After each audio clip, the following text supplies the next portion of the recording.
Hello, dear students. Today for BSc 5th Sem in the morphology, you can study the leaf. In that leaf, you can study the general introduction, types, in that compound, simple and compound, and also phyllotaxy, in that alternate phyllotaxy, opposite phyllotaxy, and chord phyllotaxy, and also stipules. Next, the modification of leaf. In that phylloclad, spines, tendrils, hooks, insectivorous plants, in that pitcher plant, sundew plant, and bladder part. Here, first is the leaf. That is, the leaf may be regarded as the flattened lateral outgrowth of the stem or the branch developing exogenously. That means from superficial tissues. From a node and having bud in its axil, having a limited growth, it is normally green in color and is most important vegetative organ of the plant. Since food material is prepared in it, leaves always follow an acropetal order of development. What are the parts of leaves? A leaf, a typical leaf consists of the following parts. The first part is the leaf base. Leaf base is the part attached to the stem. In monocotyledonous, the leaf base commonly expands into a sheath which partially or wholly clasps the stem. While in many dicotyledonous, the leaf base bears two lateral outgrowths known as stipules. Then second part is the petiole. Petiole also stalk of the leaf, which are when petiole is present, the leaf is called petiolate leaf. When the petiole is absent and the leaf is said to be sessile leaf, we can see in the monocot leaves. Third is the leaf blade. It is also called lamina. It is a green expanded portion. It is a green expanded portion. Leaf blade is also called as lamina. It is a green expanded portion. A strong vein known as the midrib runs centrally through the leaf blade. Midrib runs centrally through the leaf blade from its base to the apex. This produces thinner lateral veins, which in their turn give rise to still thinner veins or veinlets. The lamina is the most important part of the leaf, since this is the seat of food manufacture for the entire plant. Veins are made of vascular tissues, namely xylem and phloem. They provide mechanical support to the lamina and help in conduction of water and mineral salts. The venation either reticulate or parallel. Reticulate venation is common in dicots, whereas in monocots the venation is parallel. You also see the picture here. A typical leaf is there. You can observe the parts of leaf. The attached part is leaf base. Tip part is leaf tip. Leaf blade, midrib, veinlets and small venules. And its stalk is there. This is the petiolate leaf. Again, types of leaves. Leaves are classified into two types depending upon the presence or absence of dissection or incision in the leaf lamina. Leaves are classified into two types depending upon the presence or absence of dissection or incision in the leaf lamina. The two main categories are number one, simple leaves, second category is the compound leaves. There are two types of leaves. One type of leaf is called as a simple leaf or simple leaves, second category called as compound leaves. A simple leaf has a single blade on its stalk, and the stalk is attached to the plant body.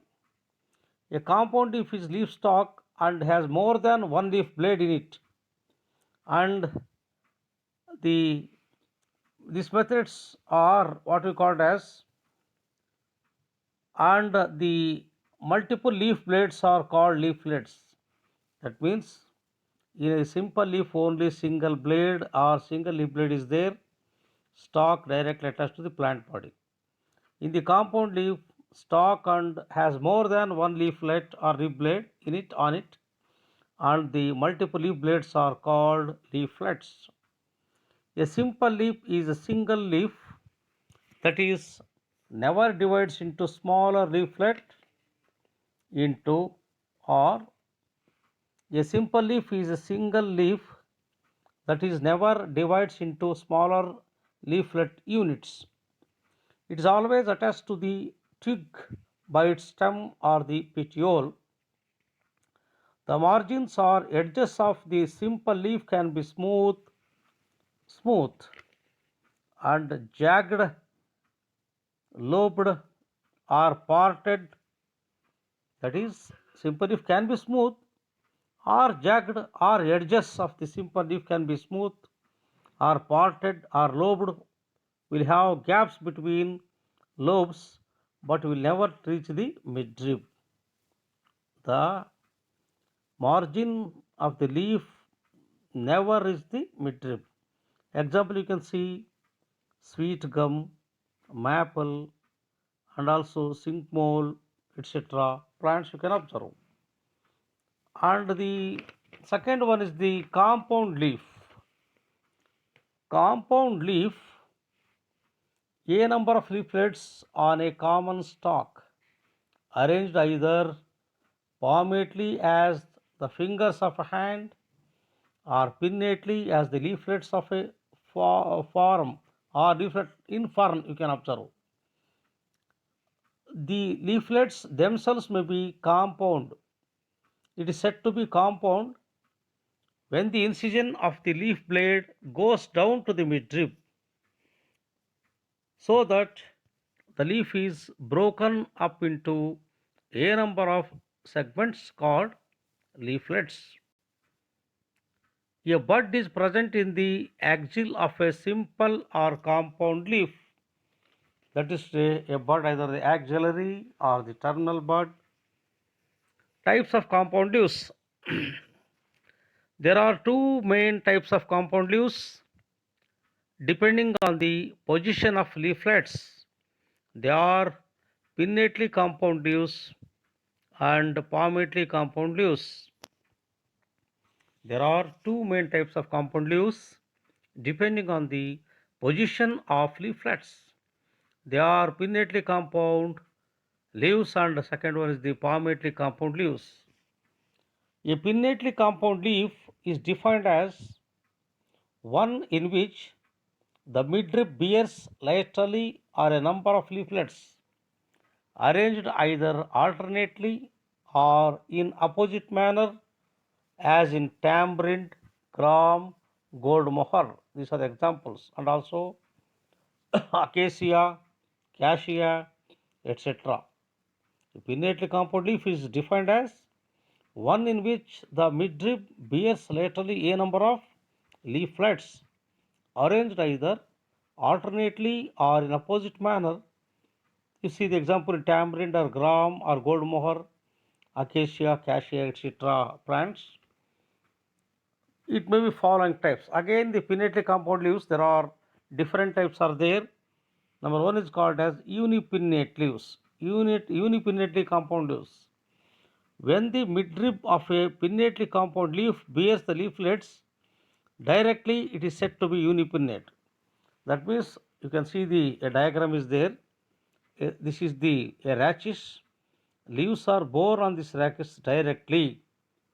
It is said to be unipinnate. You can see in the rose, margosa, or the neem and other plants. Next is the palmately compound leaves. Next type. Palmately compound leaves.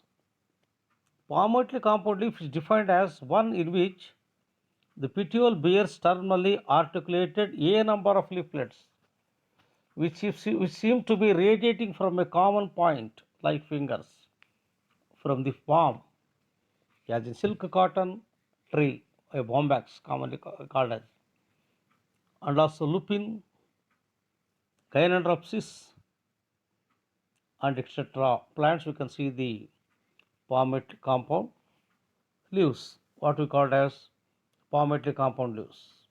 That is, in the palmately compound leaves, it is defined as one in which the petiole bears terminally articulated a number of leaflets which seem to be radiating from a common point, like fingers from the palm, as in silk, and also lupin, and also gynandropsis plants. According to the number of leaflets, it may be unifoliate. That means when a single leaflet is articulated to the petiole, example you can see the citrus, orange, lemon, it may be bifoliate, two leaves or edges. When there are two leaflets are articulated, you can see in the, that is the balanges. It may be trifoliate when three leaflets as an eagle or wood apple, oxalis, and etc. plants, and also quadrifoliate leaf of Paris quadrifolia. There are four leaflets are there in Marsilia, and also multifoliate as in bombax, that is more than 4 or 5 are there. You can see the diagrams are there. First one, the unifoliate, you can see the citrus, here the winged petiole is there. Second one is the bifoliate, two leaflets are there in balances, rare availability. Third one, oxalis, trifoliate, three leaflets are there in eagle or wood apple. Quadrifoliate, in Marsilia there are four leaflets are there, is also rare. Multifoliate, that means many leaflets. Multifoliate also called as a digitate. Multifoliate leaves or digitate leaves in bombax or in lupin we can see. These are called as different types of leaves. Next is the phyllotaxy. That is, next is the phyllotaxy. Phyllotaxy means it is the arrangement of leaves on a plant or stem, or the mode of arrangement or mode of arrangement of leaves on a stem or a branch is called as phyllotaxy. That is, phyllotaxy means the mode of arrangement of leaves on the stem or the branch. The object of this arrangement is to avoid shading one another so that the leaves get maximum amount of sunlight to perform their normal function, or that is the photosynthetic function. What are the types of phyllotaxy?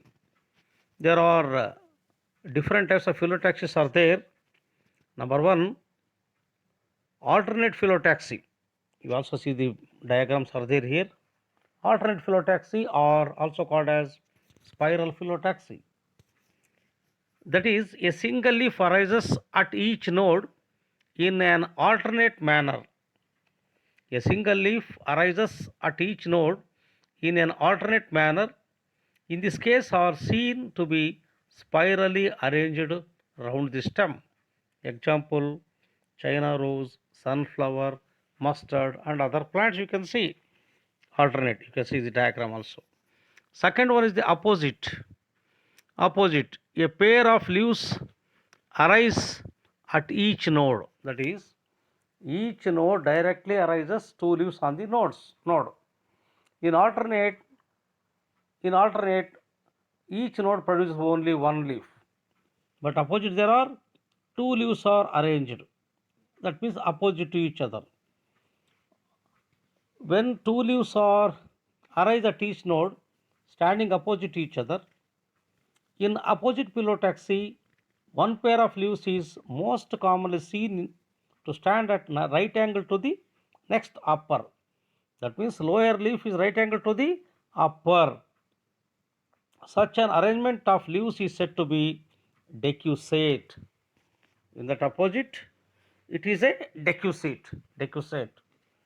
Example: Ixora, Ocimum, Tulsi, Calotropis, and also Guava, and etc. plants you can see. This is the opposite arrangement of leaves. Third one, whorled arrangement, whorled type of leaves, what we call as whorled type of leaves. In the whorled, when there are more than two leaves at each node, that means when there are more than two leaves at each node and they are arranged in a circle or whorl, as in devil tree, that is Alstonia, oleander, nerium, almanda, badam, and etc. Sometimes both opposite and whorled phyllotaxis may be seen. Sometimes both opposite and whorled phyllotaxis may be seen. This is called as a phyllotaxy. That is, we have studied in this what is phyllotaxy and also what are the types of phyllotaxy. There are different phyllotaxis are there, we have studied. And next we study the other parts